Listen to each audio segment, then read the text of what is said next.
અંકલેશ્વર શહેર અને તાલુકામાં મોહરમ પર્વ નિમિત્તે શહીદે કરબલાની યાદમાં કલાત્મક તાજિયાનું જુલુસ નીકળ્યા હતા.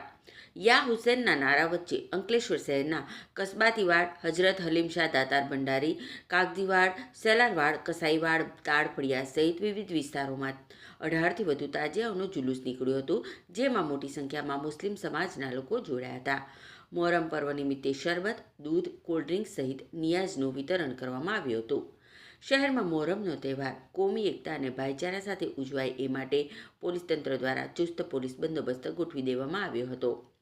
શહેરના તમામ તાજિયાઓને પિરામણ નાકા પાસે મોડી રાત્રિના ઠંડા કરી ત્યાંથી બીજા દિવસે વહેલી સવારે નર્મદા નદીમાં વિસર્જિત કરવામાં આવ્યા હતા અને ચુસ્ત પોલીસ બંદોબસ્ત વચ્ચે શાંતિપૂર્ણ માહોલમાં મોહરમ પર્વ મનાવવામાં આવ્યો હતો.